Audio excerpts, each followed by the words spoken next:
Third point is, although it's a social network and you have all your friends on there, you enable playing games with strangers. People don't often play that many games with their friends, surprisingly enough. Scrabble, some of the ones that were big hits, but most of the time, if you've got a game which is not if it's not got 50% saturation on Facebook, you've probably only got one or two friends who are playing, who have that application installed or are interested in it. So you have to create ways for people to play with each other, play with people that they've never met before, and trying to keep it small enough that they can almost form social circles within the group.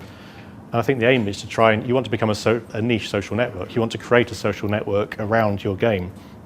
So you want people coming back because of who they can play against, which gives you stickiness because users return because there's familiar faces, or it's a friendly environment, or even a hostile environment, but they quite like that, or a competitive environment. But it's also defensibility, because if your game isn't based on particularly unique features, if you've got the kind of social aspect of it, people will play that rather than something that's exactly the same.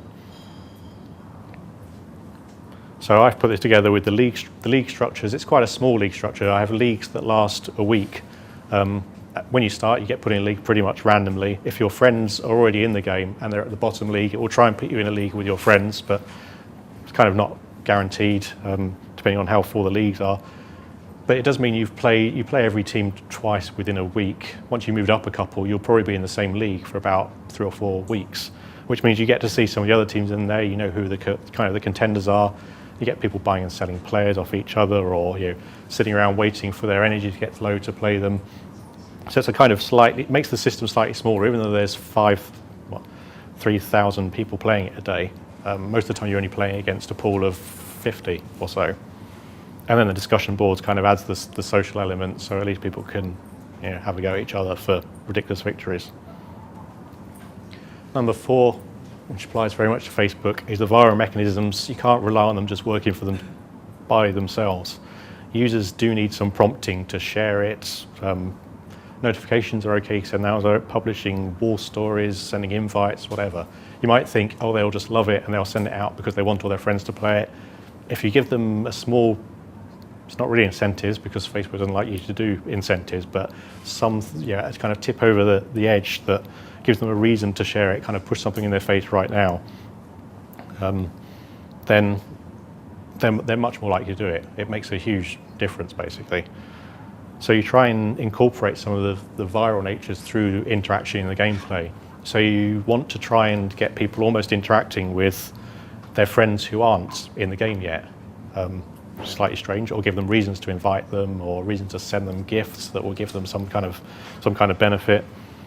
And then level up accomplishments are quite an interesting thing. If you have a game which is a kind of constant a constant stream of small progression, and there's no reason for a user to feel like they've achieved something. If you give them, you've now progressed from level 6 to 17, publish this story on your profile, and they go, hey, this looks really good, and they're much more likely to publish the story. So you have to try and design into the game those kind of points where users are going to step up to the next level. So in Soccer Stars, you get a team to start off with, but if you invite friends, then you get them straight on your team. You can get them other ways, because you can buy them on the transfer market, but there's an invite mechanism there straight away. So there are a huge number of invites that get sent out. Because there's an economy system in there, recruiting fans, I tell users that if you recruit fans, you get a higher attendance to your matches, which you get a better income, so you're more likely to make a profit from matches and buy better players. You can do that by any way. You can get anybody sent to your team page, you can click, become a fan. They don't have to particularly play the game, but they do get registered by Facebook as a user, which pushes the daily active users up. Put an invite form saying recruit fans on here, and you get a lot more people sort of joining it and a bit more likely to use the game, at least. And then feed stories for when you move up the league. There's a prompt to publish something. When you get promoted, there's a prompt with a little trophy. And there's a lot of work I could do on these, but I probably get about 200, I think it's about 200 on average feed stories a day, which goes up to about 400s every Tuesday, which is when the promotion happens, because everyone wants to tell all their friends that they've been promoted in a game which most of their friends probably don't really care about that much. But it does kind of tip the edge. It probably gets me about 50 to 100 extra users a day through doing that. And the last one is building in monetization from the start. I don't know maybe some people are interested in just building games for the sake of it, but I think if I can build a game that also makes me money, I'm going to choose that option. So you can make money from banner ads off Facebook, but you're probably going to make a third of the amount than if you use virtual currency, which means either you're going to make a third of the amount or you need 3 times the users. So you may as well give yourself the best chance and go for the game design, which is going to give you the best chance of making money. So you try and create a need for the users and then give them a way that they can satisfy that need when they're hooked, that involves spending money or doing something that earns you money. It feels a bit like being a drugs pusher sometimes, because they get a taste and then they kind of can't stop and they get addicted. And they've basically a lot of games on Facebook. People like playing these games because, unlike in the real world, you go out to work and then you don't get promotion and you don't get paid anymore 1 year to the next. Or you go onto Facebook, your success is almost always in games directly proportional to how long you spend playing them, up to a certain point. So you have this kind of a very clear relationship between how much time you spend playing and how much money and how much success you have in the game. You can do this, you play lots of games and your players get a lot more skill, or you can give people a shortcut to that. So rather than spending 2 weeks playing the game with your crappy leveled up player, you can skip those 2 weeks. It's only going to cost you a few pounds, or fill out an offer or a questionnaire or something like that. Then a very dangerous one, using the possibility of loss as a motivator. If you have an economy that has some kind of inflation mechanism and sort of trading mechanism, then people may acquire something, but they have a maintenance, or they need to restore it or rebuild it or refresh it. And now they have this thing, they don't want to have it go away. Possibly it'll only be a few days before they get the next level up, and then they'll have that forever. So they have a way of spending money to bridge themselves over these few days that could kind of set them back a week and a half. So in Soccer Stars, as a team, you have cash. You start off with an amount of money, and you get played on the transfer market. You can buy and sell players. You obviously don't have that much money to start with.